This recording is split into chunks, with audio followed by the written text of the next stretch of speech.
it's coming back. We're halfway through the cycle, and so many people have been burned that when are they going to come back? When are they going to get back into the marketplace? It kind of reminds me of Mark Twain was asked during the Depression about the stock market and getting people back in, and he said something kind of clever. He said, well, if a cat sits on a hot stove, it'll never sit on a hot stove again. Won't sit on a cold one either. So how you get these people back in, you don't know. We are in the most stable country, most stable economy in the world. There are 37 different stock markets in the world. Last year, we finished third best. There's a saying in economics that when the U.S. sneezes, the rest of the world gets pneumonia. But we are the stable source. The problem that we have right now is we have too much inventory. If you take a look at that pricing sheet of these Daewoo machines that I spread out here, I mean, we have to sell used equipment based on a price-to-performance ratio. Okay? The reason we could sell it in the past is that our price was so low, the performance of the machine wasn't quite as good as a new machine, but we could sell it. Now, when you're selling an 8-inch chuck Daewoo lathe with a tailstock and a Fanuc control with a full warranty and a 15% dealer commission for $39,900, it shoots our marketplace. You know, the too much inventory, a lot of this is going to have to clear. Okay? So, you had the Great Depression, and as the last time that the economic situation was as near as poor performance as it is now. Then we brought it all the way up to the year 2000. We come to the year 2005, and things start to soften.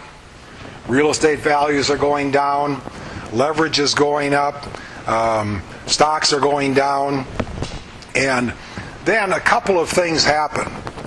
One was you had companies who were basically lying in financial statements, and they were absconding with hundreds of millions of dollars. A simple example of that is Enron. Everybody's heard of Enron, correct? Enron was a power company that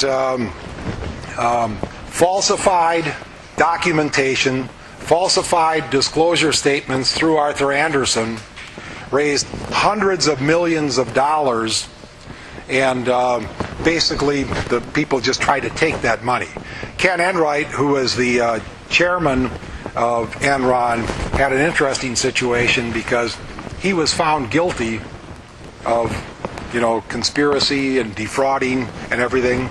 And before he was sentenced, he went on a vacation to Aspen with his doctor, and on a vacation to Aspen with his doctor, mysteriously died of a heart attack, which meant that all of the hundreds of millions of dollars that went to his family, they couldn't come back against that because you can't prosecute a dead defendant. So it's kind of interesting with Madoff. I kind of thought he would do the same thing, but for some reason didn't. So anyway... Probably because if you're dead, you can't spend the money. That's true. But the relatives get to keep it all. Yeah, once your relatives have likes money. That's right.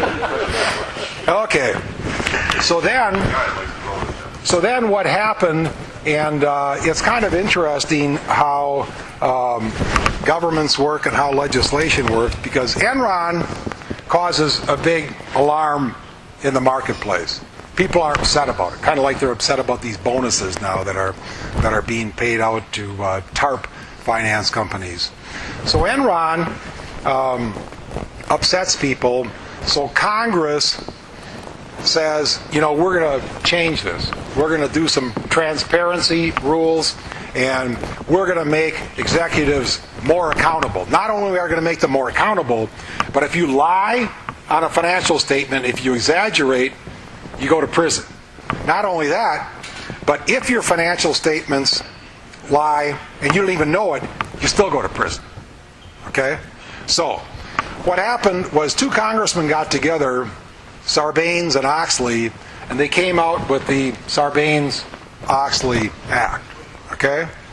Now, the Sarbanes-Oxley Act was supposed to give transparency and supposed to make all these executives accountable for accuracy. In fact, I don't know if you saw on CNN today, they were talking about they're changing the mark-to-market rules. Did anybody see that? Okay. The Sarbanes-Oxley Act actually was government legislation that probably came in at exactly the wrong time. Again, you have real estate values trending down, stock markets trending down, and Sarbanes-Oxley came up with something that is very prominent in the finance business, mark-to-market. Now, what does that mean? What that means is that all of your assets have to stay exactly current on financial statements. As an example, let's say that I'm a bank and I'm lending for home purchases. And I want to lend on a $100,000 home. So the normal down payment is 10% or $10,000. But I'm going to be conservative. I'm going to get a good credit rating, and I'm going to have my purchaser put down 20%.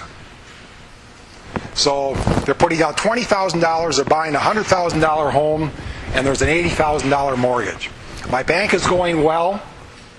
I'm raising money in stock. Everybody's happy. The Federal Reserve is happy for me and with me. Okay, I can get money from the Federal Reserve. How did this banking situation lock up? Well, under mark-to-market accounting, you have to stay current with whatever's happening in the marketplace. So we financed a $100,000 home. We got twice the down payment. Our mortgagee is making the payments, and everything's fine.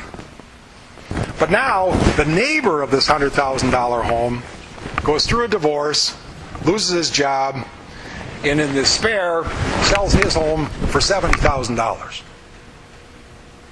So that happened over here.